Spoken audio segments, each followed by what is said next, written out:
청해 주셔서 감사합니다. 오늘 귀한 예배 저희가 함께 드리며 은혜를 받게 된 것 참 기쁘게 생각합니다. 오늘 헌신 예배로 저희가 함께 모였습니다. 1년에 몇 차례 특별한 헌신 예배를 준비해서 저희가 드립니다. 헌신이라고 하는 것의 뜻을 같이 좀 우리가 마음에 새롭게 새기면 좋겠습니다. 우리의 것을 드린다. 우리의 것을 하나님 앞에 다 드리는 예배, 그것이 헌신 예배입니다.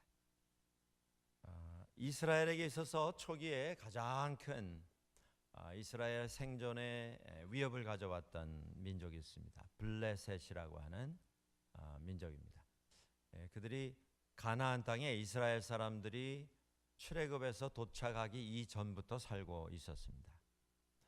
훨씬 이전부터 그곳에 정착해서 왕국을 이루고 살고 있었고, 블레셋 족속은 그 시대에도 대단히 호전적인 이런 족속으로 소문이 나 있었습니다. 조금 이렇게 지내다가 비위가 조금 틀리는 것만 있으면 군사를 풀어서 힘으로 문제를 해결하는 이런 경향을 가지고 있는 족속이었습니다. 그런데 그들 앞에 대단히 큰 어떤 위협이 다가오게 된 것을 보고 블레셋 사람들이 시간만 나면, 기회만 되면 전쟁을 일으켜서 싸움을 걸어왔습니다. 그것이 이스라엘 사람들의 가나안 땅 진입입니다. 이제 막 들어와서 나라라고 하는 어떤 형식을 취하기 이전입니다. 아직 이렇다 할 만한 무슨 체제를 갖추지 못한, 조직을 갖추지 못한 이런 시대에 이스라엘에게 있어서 시도 때도 없이 쳐들어오는 블레셋의 그 침략은 정말 아주 지긋지긋할 정도의 위협이고 고통이고 고난이었습니다. 여러분들 오늘 우리가 6장에 있는 말씀, 사무엘상 6장에 있는 말씀을 봤는데 그 4장이라고 4장에서부터 우리가 찾아보면 그 상황이 설명이 됩니다. 블레셋 사람들이 다시 또 싸움을 걸어와서 전쟁을 하게 되었는데 전쟁에서 크게 이스라엘이 패배를 하게 됩니다. 하루 동안 전쟁에서 패해서 죽은 이스라엘 군인들만 4,000명이었습니다. 그때 지도자가 엘리 제사장인데 이 엘리 제사장 그리고 그 두 아들들 전쟁터에 다 나와서 상황을 보면서 참 안타까워했습니다. 우리가 왜 이 전쟁에서 이렇게 크게 패하게 되었는가? 사람들이 고민을 하다가 이스라엘 사람들이 결론을 하나 내립니다. 우리 가운데 하나님의 임재를 상징하는 언약궤가 지금 이 전쟁터에 우리 가운데 머물러 있지 않고 실로라고 하는 곳에 가 있기 때문이다. 사람을 보내서 그 언약궤를 좀 가지고 오자. 그래서 사람을 보내가지고 언약궤를 실어 옵니다. 그 언약궤가 이스라엘 사람들의 그 진영에 들어왔을 때에 이스라엘 사람들이 이제 신이 났습니다. 용기가 백배해서 소리를 함성을 질렀는데 그 함성 소리가 얼마나 컸냐면 땅이 흔들렸다. 사무엘상 4장에서 적고 있습니다. 땅이 흔들렸습니다. 그런데 재미있는 것은 그 땅이 지축이 흔들리는 이스라엘 사람들의 하늘을 찌를 듯한 함성 소리를 듣고 블레셋 사람들이 겁을 먹었습니다. 이게 웬일이냐? 이 지축이 흔들리고 땅이 흔들리는 이 일이 도대체 어떤 일이냐? 우리가 오늘 전쟁에서 크게 이겼는데 함성을 질러야 할 사람들은 우리인데 왜 저 사람들이 소리를 지르느냐? 알아보니까 그들의 신인 하나님의 언약궤를 지금 실어다가 그들의 진영에 이제 갖다 놓은 것을 기뻐하면서 지르는 소리다. 그때 그 블레셋 사람들이 큰 고민에 빠집니다. 그 고민이 뭐냐면 이제 망하게 됐다. 저 이스라엘 사람들이 애굽에서 440년 종살이하다 나와가지고 아무것도 없을 때에 40년 광야 떠들면서 수없이 많은 싸움을 겪었는데 그 싸움 때마다 하나님께서 역사하셔서 그들을 지키고 그들로 하여금 그 승리를 얻게 해주셨고 끝내는 여리고성 다 무너뜨리게 해주시고, 그리고 저 많은 사람들 다 가나안 땅에 들어오게 해주신 분이 바로 하나님이신데, 그 하나님의 임재를 상징하는 언약궤를 이제 실어와서 진중에 들여놨으니 이제 야단 났다. 우린 싸움에서 지게 생겼다. 큰일 났다. 싸움에 능하신 그 하나님이라고 하는 분이 저들의 신일진데 우리가 이 싸움에서 어떻게 이길 수가 있겠는가? 그때 이제 자기들 나름대로 용기를 북돋아주는 이런 이제 구호를 외칩니다. 블레셋 사람들아, 대장부처럼 싸워라. 겁먹어서 머리 떨구고 도망갈 공리만 하고 전쟁터로 나갈 것이 아니고 전쟁터에서 죽을지라도 대장부처럼 싸우다 죽자. 그러고 이제 전쟁을 다시 시작을 하는데, 그 전날 뭐 대단히 크게 이기지 않았습니까? 이스라엘 사람들이 언약궤 갖다 놓고 이제 신이 나서 이제 언약궤 다 실어 왔으니까 하나님께서 다시 한번 기적의 역사를 일으키셔서 우리로 하여금 크게 승리하게 하시리라.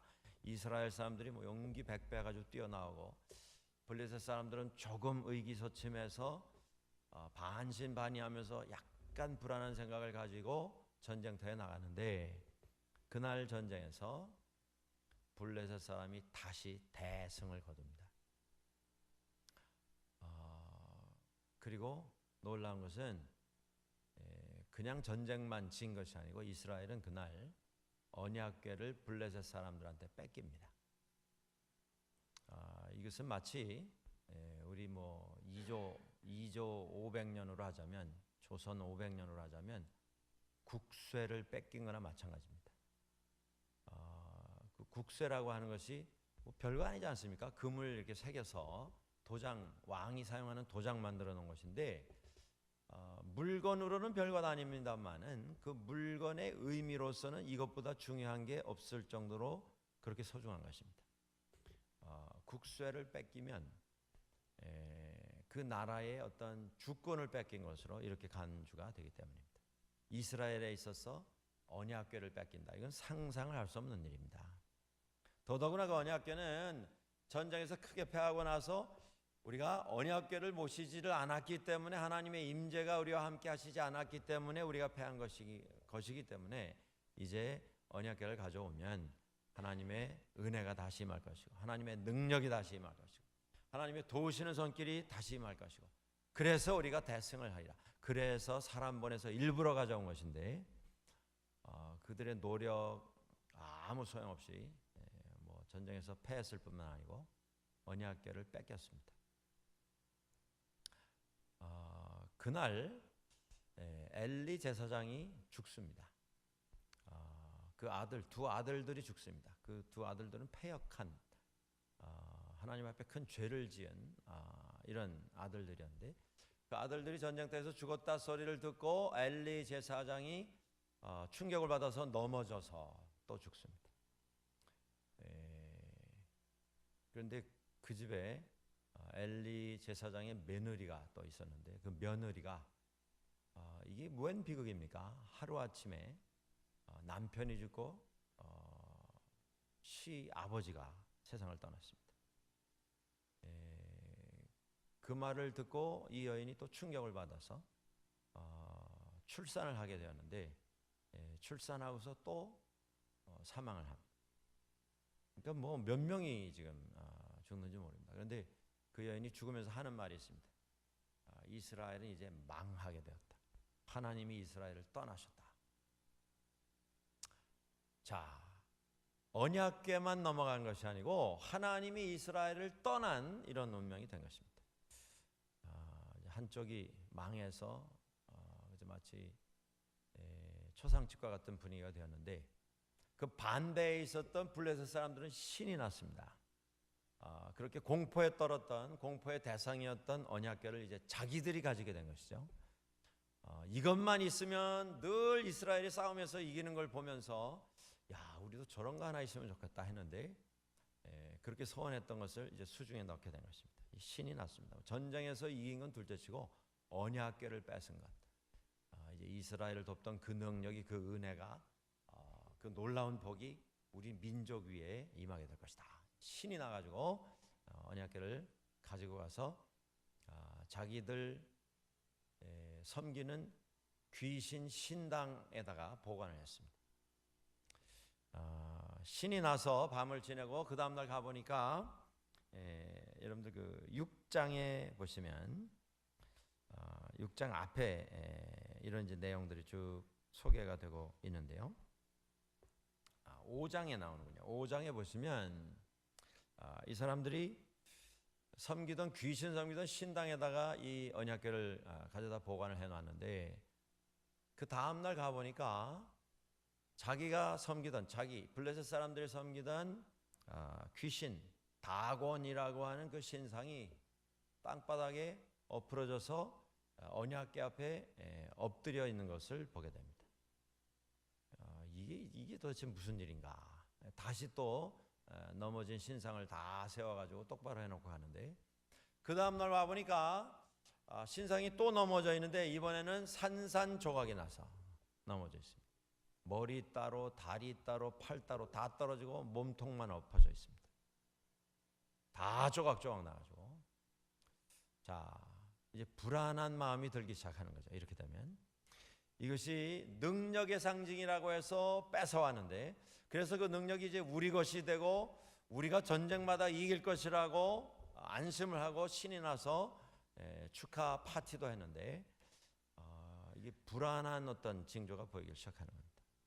그뿐만 아니고요. 그날 이후에 블레셋 위에 재앙이 내리기 시작합니다.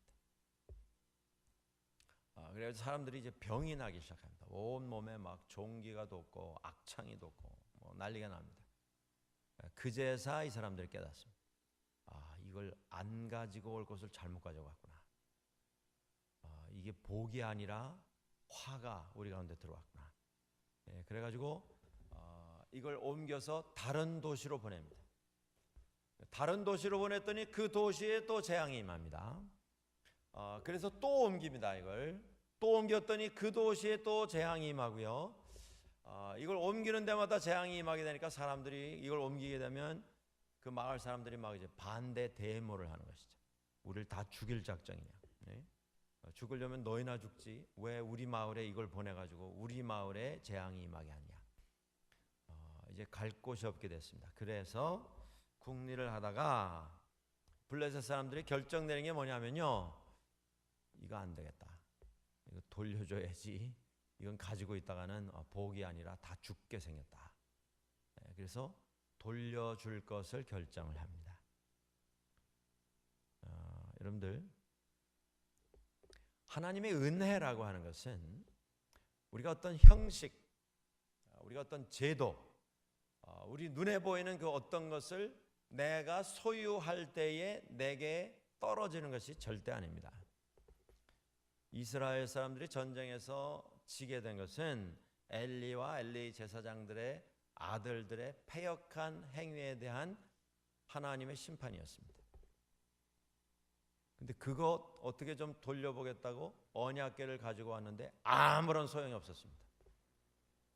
언약궤를 가지느냐 가지지 않느냐 그게 문제가 아니라 우리가 어떤 모습으로 하나님 앞에서 살아가느냐, 어떤 마음으로, 어떤 생각으로, 어떤 태도를 가지고 하나님을 섬기고 하나님의 백성으로 생활하느냐, 그것에 의해서 하나님의 은혜가 결정되는 것이지 우리가 뭘 가졌느냐, 무슨 조건을 충족을 시켰느냐, 혹은 뭐 몇 년 됐느냐,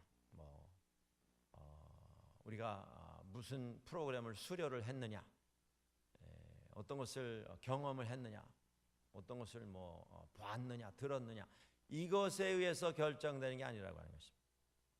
중심을 보신 하나님께서 우리 사람의 중심에 어떤 생각, 어떤 기준, 어떤 각오와 결단을 가지고 하나님 앞에서 생활하는가, 그것에 의해서 하나님께서는 우리와의 관계를 결정하십니다. 이스라엘 사람들이 언약궤 가지고 오면 될 줄 알았습니다. 근데 오히려 전쟁에서 아주 대패를 하고 망했습니다.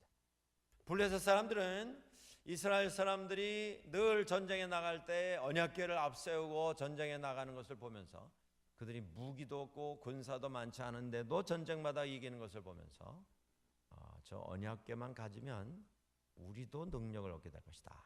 그래서 뺏어왔습니다. 강탈을 해다 놨는데 그것으로 인해서 나라가 망하게 됐습니다. 죽게 됐습니다. 마찬가지입니다, 여러분들. 블레셋 사람도 그것만 소유하면 된 걸로 알았습니다. 그것만 소유하면 하나님의 은혜와 하나님의 능력과 하나님의 놀라우신 복이 임할 줄 알았습니다. 무엇을 가진다고 해서 우리가 하나님 은혜를 얻어낼 수 있는 건 아닙니다. 이 세상에 있는 어떤 제도, 어떤 물건, 어떤 경험, 그걸 하느냐 안 하느냐에 의해서 하나님과 우리 사람과의 관계가 만들어지는 건 아닙니다. 잘못 계산한 것입니다. 여러분들 헌신도 마찬가지입니다. 헌신도 마찬가지입니다. 내가 어떤 직분을 가졌느냐 안 가졌느냐 이게 문제가 아니에요. 어떤 부서에 내가 소속이 되었느냐 되지 않았냐 이게 중요한 게 아닌 것입니다. 얼마나 중요한 일을 하느냐 그것도 아닙니다. 얼마나 많은 일을 했느냐, 얼마나 오래 했느냐, 몇 년 했느냐 그것도 아닙니다.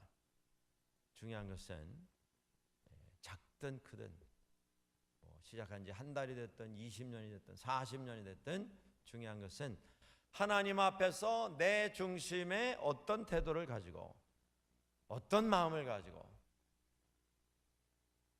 하나님 보시기에 정말 어떤 헌신의 모습을 가지고 섬기고 있는가.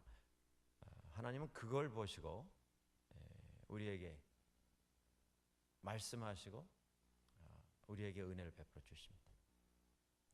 오늘 헌신 예배 드리면서 우리가 이걸 생각하면 좋겠습니다. 내가 찬양대를 하느냐 안 하느냐 하기로 했으면 열심히 해야 할 것입니다. 그런데 찬양대를 하느냐 뭐 아니면 다른 부서를 섬기냐 그게 중요한 게 아니고 내가 정말 하나님 앞에서 어떤 각오로 섬기는가 이게 중요한 것입니다. 헌신해서 섬기고 있습니까 우리가? 이게 그냥 일이기 때문에 하고 있는 건 아닌지 우리는 점검해야 합니다. 점검해야 합니다. 이게 그냥 내게 맡겨진 책임이기 때문에 이것도 좀 안 하면 뭐 전화 오고 찾아오고 귀찮아서 복잡해서 피곤한 것이라서 그냥 맡은 거니까 어쨌든 감당을 해야 하겠다. 그래서 그냥 발 질질 끌면서 그렇게 가고 있는 우리의 섬김은 아닌지 우리가 한번 점검을 때때로 해볼 필요가 있습니다. 무슨 조건이 충족이 되느냐 그게 중요한 게 아니고 내 마음속에 지금 어떤 각오 어떤 정성 정말 하나님 보시기에 어떤 섬김의 모습이 자리를 잡고 있는가 이게 중요하다라는 것입니다. 그래서 블레셋 사람들이 이 언약궤를 이제 참 이 웃기는 이야기 아닙니까?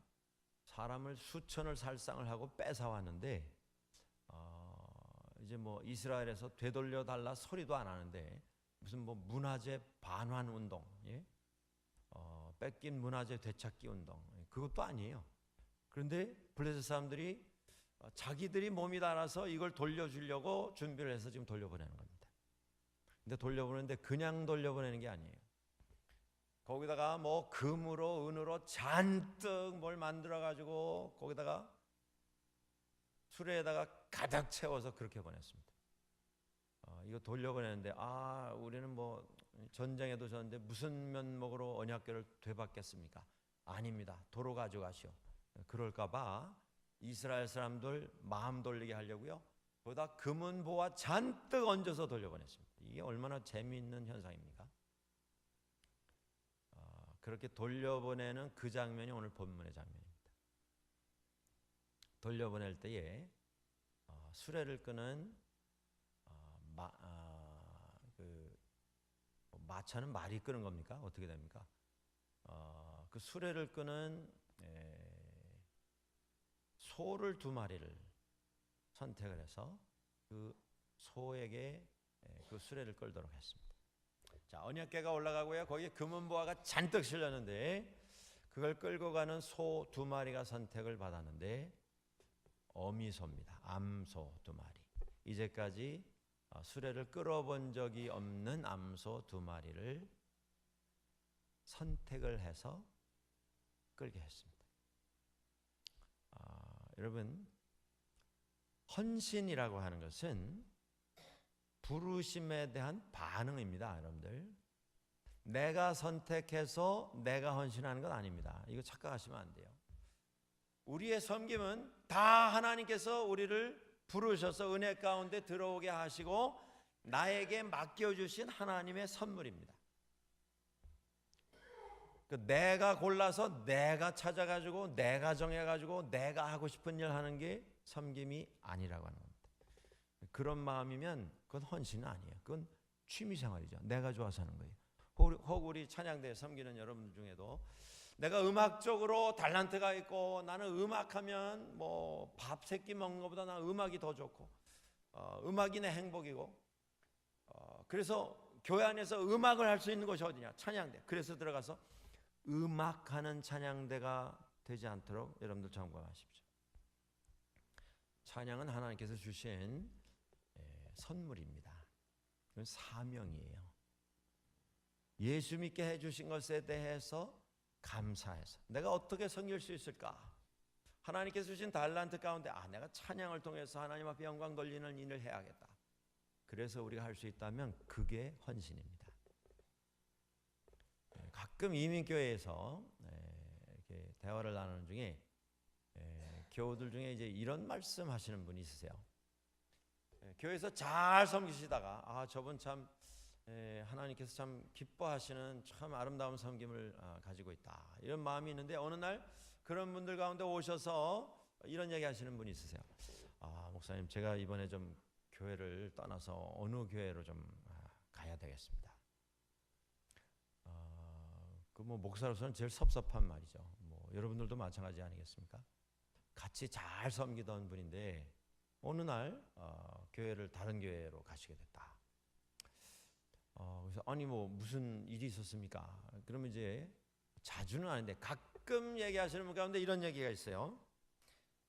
저는 그렇게 생각합니다. 우리가 신앙생활 하면서 한 교회를 계속 섬겨서 주님 오시는 날까지 섬기다가 주님 앞에 부름 받으면 그거 제일 복된 섬김입니다.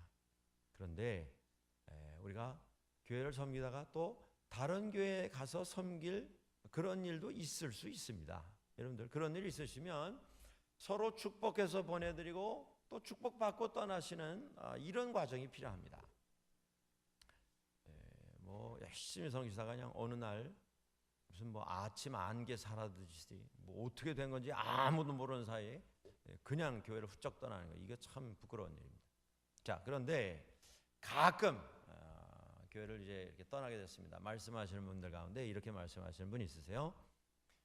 이 교회는 제가 이렇게 여러 해 같이 지냈지만 보니까 뭐 다 아주 잘 준비가 돼 있고 뭐 섬길 분도 참 뭐 다 많이 있으시고 다 훌륭한 분들이 섬기시고 근데 제가 아는 어떤 교회가 아주 자그마한 교회가 있는데 너무 어렵고 너무 뭐 숫자도 작고 예산도 얼마 안 되고 돼 있는 게 아무것도 없는 그런 교회이기 때문에 제가 가서 좀 도우려고 합니다.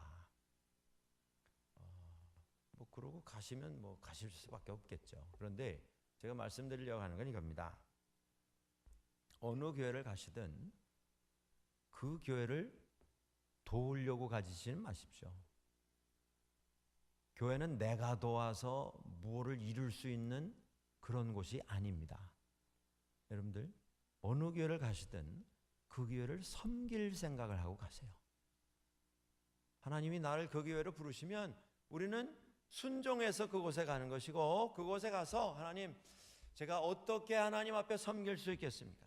제가 이 교회를 어떻게 섬기기를 하나님 원하십니까? 저는 주님의 도구입니다. 주님의 종입니다. 저는 아무것도 아닌 하나님 앞에서 죄인일 뿐인데 하나님께서 부르신 하나님 백성입니다. 하나님 써주십시오. 그런 마음으로 가셔야죠. 여기는 뭐 도울 사람이 많고 저기는 도울 사람 없으니까 내가 가서 도와주겠다. 하나님을 도울 생각을 하시면 그건 시작부터 실패입니다. 하나님은 나라고 하는 인물이 도와드려야 뭘 하실 수 있는 분이 아니세요. 하나님은 내 달란트를 좀 나눠드려야 뭔가를 좀 진행하실 수 있는 그런 불쌍한 분이 아니십니다. 우리가 교회 생활하면서 제일 착각하는 게 이 문제인 것 같아요. 내가 우리 교회 좀 도와야 되겠다. 헌금할 때도 내가 좀 도와야 되겠다.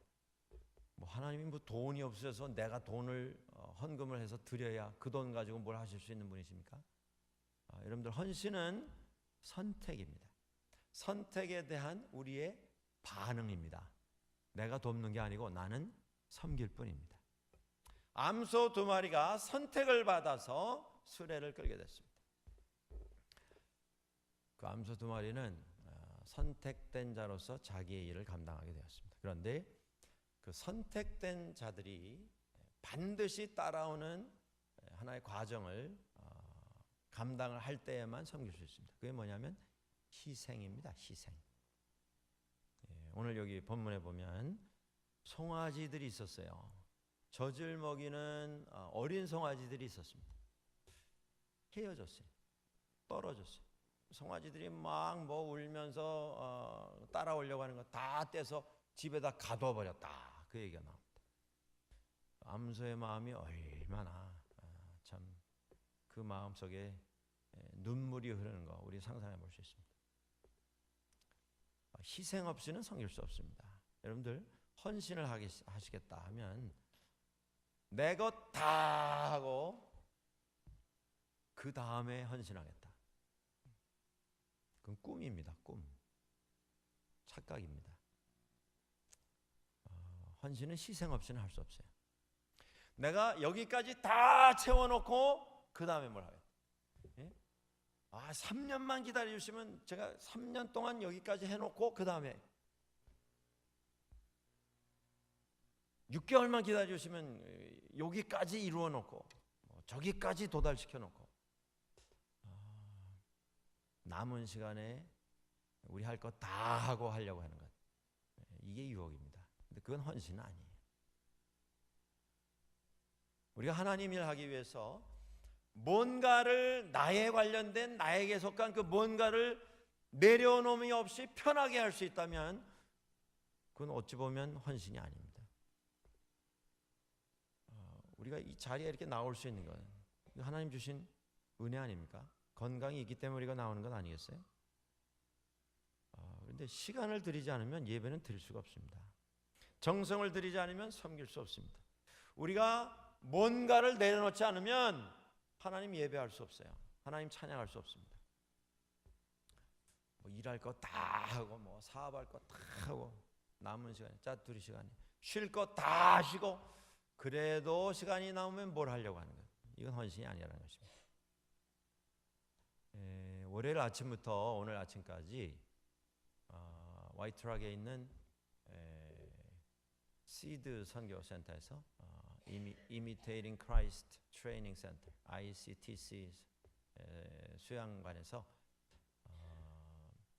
2박 3일 동안 밴쿠버 북미 원주민 선교 포럼을 모였습니다. 이번에 이제 토론토에서부터 밴쿠버 아일랜드까지 참 많은 분이 오셨어요. 미국서도 오시고. 근데 오신 선교사들이 한 15분 이렇게 모이시고 각 교회에서 뭐 장로님들, 권사님들, 집사님들 같이 오셔서 많은 말씀 나누고 배우는 이런 시간을 가졌는데 거기 오신 선교사님들 가운데요, 저도 몰랐던 분들이 많이 계시더라고요. 이 BC 내륙 지방에 또 밴쿠버 아일랜드 안에. 근데 이제 30대인데 어린아이들 셋 데리고요. 여기서 차로 12시간 들어가는 내륙에 들어가서 사역하는 분이 있으세요. 밴쿠버 아일랜드 제일 북쪽의 포트 하디에 들어가서 거기서 사역하시는 분이 있으세요. 아직 국민학교도 못 들어간 어린아이들, 자녀들이 있는데 거기서 인디언 레저베이션에 들어가가지고 45에이커 땅을 이렇게 리스라고 합니까? 그 뭐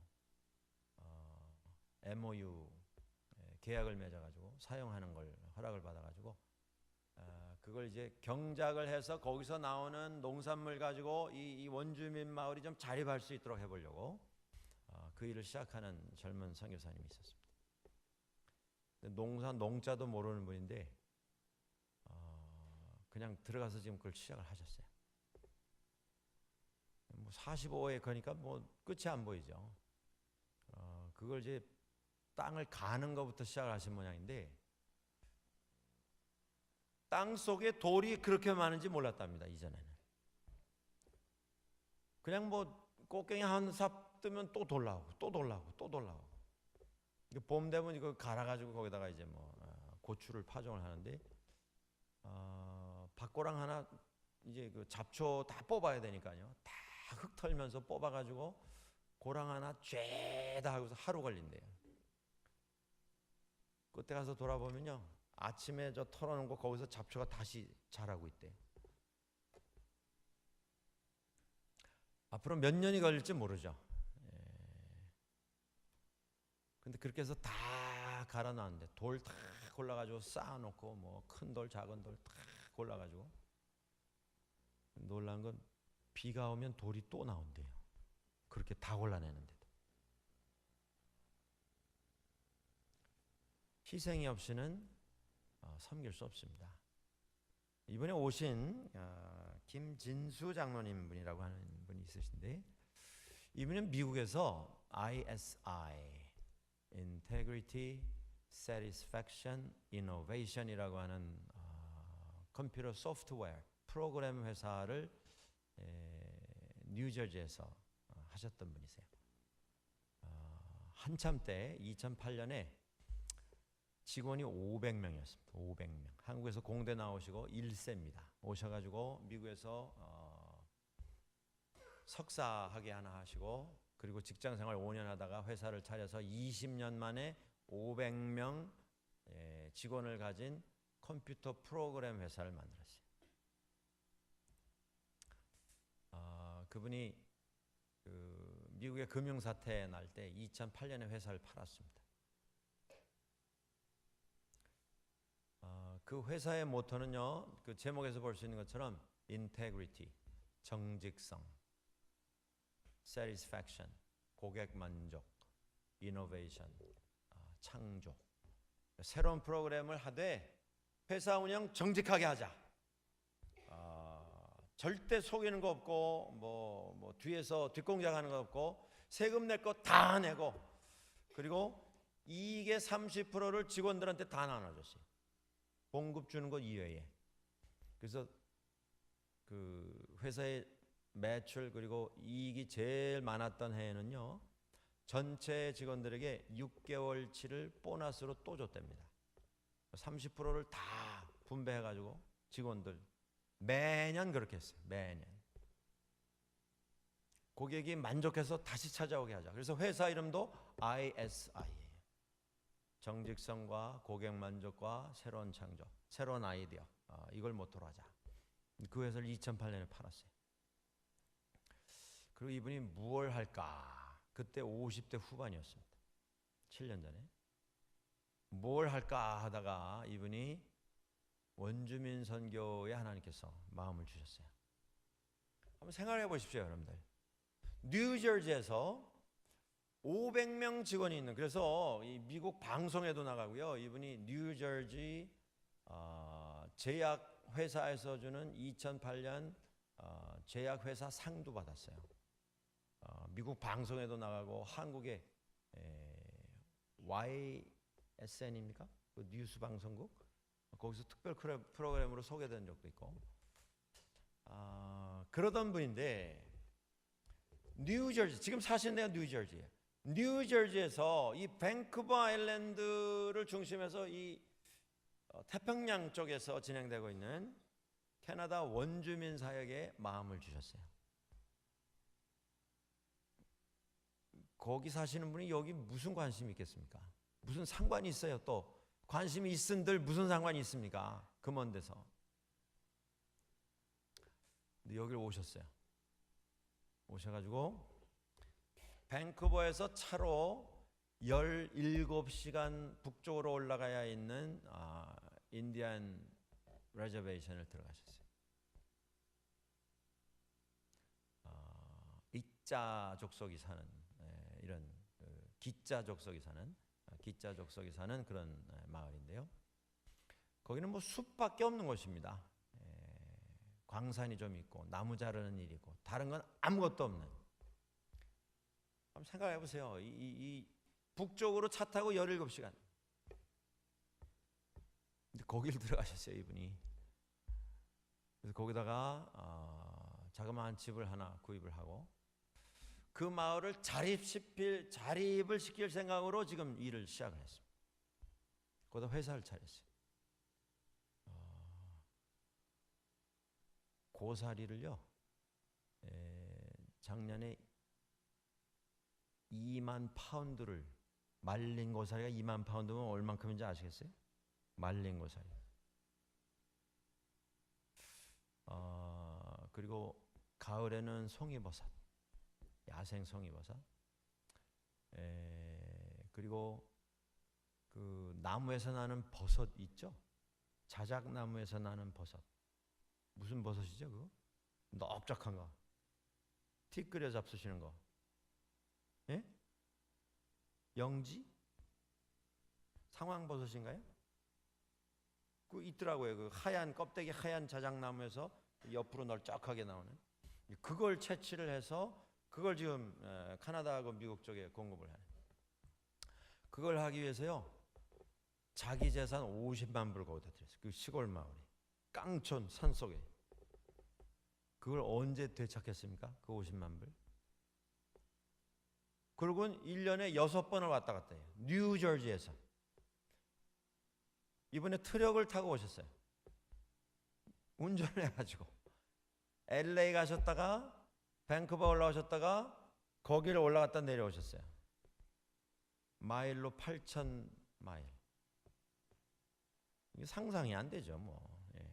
근데 1년에 뭐 매번 차를 타고 오시는 건 아닌데 이번에 차를 타고 오셨다 그래요. 1년에 한 6번 왔다 갔다.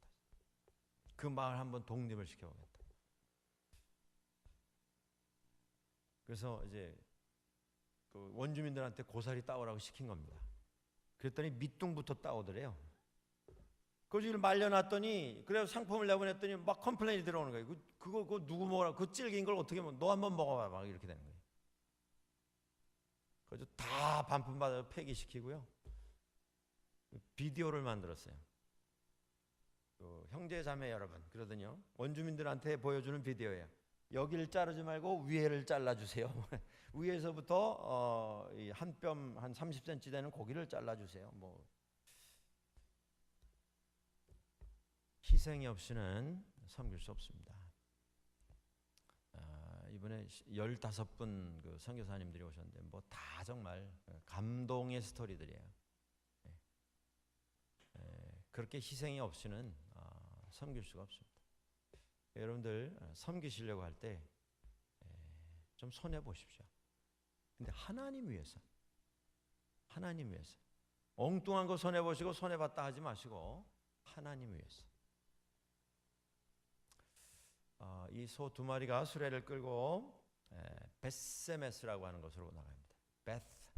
벳쉐메스라고 하는 곳입니다. 벳세메스 나가는데 오늘 본문에 여러분들 6장 10절부터 보시면 12절에 그런 말씀이 납니다. 암소가 벳세메스 길로 바로 행하여 대로로 가며 갈 때에 울고 좌우로 어떻게 했다고요? 치우치지 아니하고 갔다. 헌신은 끝까지 섬기는 게 헌신입니다. 좌로나 우로나 치우침이 없이. 이게 참 중요한 것은요, 이 두 소가 이전에 한 번도 수레를 끌어본 적이 없는 소입니다. 근데 이 2마리가 수레를 끌어요. 근데 그 한 마리가, 2마리 중에 한 마리가 조금 힘이 더 셀 수도 있고 더 약할 수도 있지 않겠습니까? 2마리 중에 한 마리가 조금 주장이 셀 수도 있고 고집이 셀 수도 있지 않겠어요? 2마리 중에 한 마리가 가다가 배가 고플 수도 있고 목이 마를 수도 있지 않겠습니까?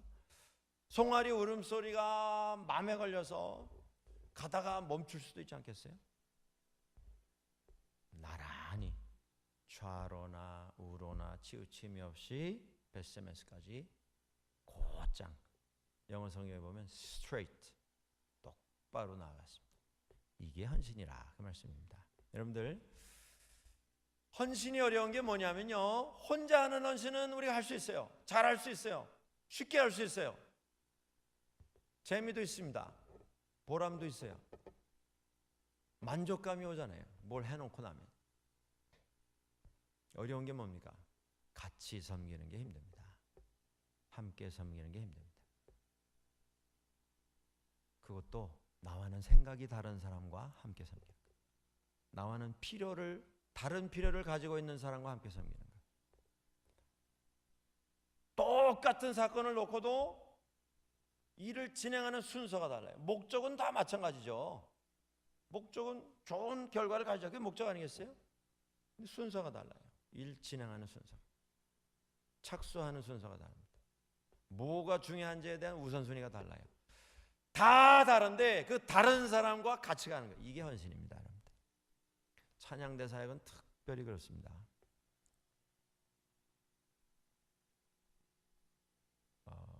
교회 역사 가운데, 기독교 역사 가운데 교회 음악으로 단음으로 노래한 적이 있었어요. 바로크 시대에. 그래서 그레고리안 찬트라고 하는 음악 여러분들 아실 것입니다. 단음으로 남자들이. 그러니까 뭐 복잡하게 화음 넣고 이러지 않고요. 그냥 단음으로. 악기도 없어요. 무반주로 단음으로. 오늘은 좀 다르죠. 우리가 찬양이 사부인 이유가 무엇입니까? 찬양은 함께하는 것입니다. 혼자 내 음성이 저 사람보다 더 크다, 그래서 그 소리 들리게 하는 게 찬양이 아니에요. 내 박자가 맞다 그래서 그냥 내 박자 우겨서 계속하는, 그게 찬양이 아닙니다. 같이 가는 것. 우리가 헌신하겠다 하시면 같이 섬기실 생각하십시오. 특별히 나하고 다른 사람하고. 혼자 뛰면 그건 섬김이 되지 않습니다. 그건 헌신이 되지 않습니다. 혼자 뛰다가 지쳐서 에이 그만두고 말자, 끝까지 가는 것, 그게 헌신입니다. 섬김은 부르심입니다. 부르심에 대해서 우리는 섬기는 마음으로 반응하는 것입니다. 내가 뭘 돕겠다, 그 마음은 내려놓으시고 섬길 생각을 하십시오. 희생 없이는 섬길 수 없습니다.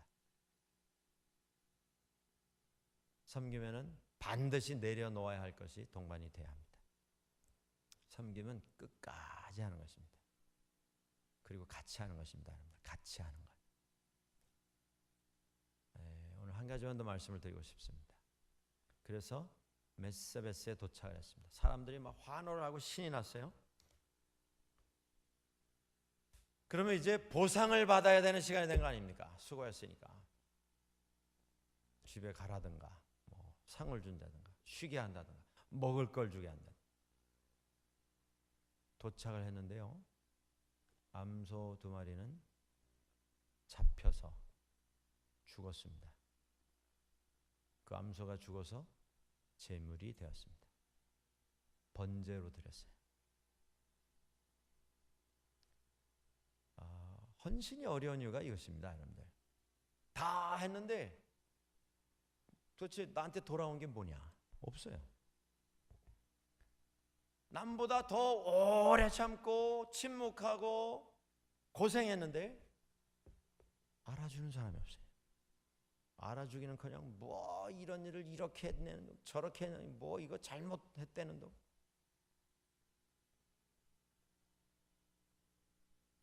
아무 말이나 안 들으면 좋겠는데 남들이 안 한 거 했는데 오히려 핀찬을 합니다. 여러분들, 그게 헌신입니다. 암소가 새끼 뒤에 놓고 나왔어요. 그가 할 바를 다 했습니다. 딴 생각 안 하고 옆으로 가지 않고 좌로나 우로나 치우침이 없이 나란히 힘을 합쳐서. 근데 도착했더니 죽으랍니다. 제물이 돼서 죽었습니다. 여러분, 헌신은 죽음입니다.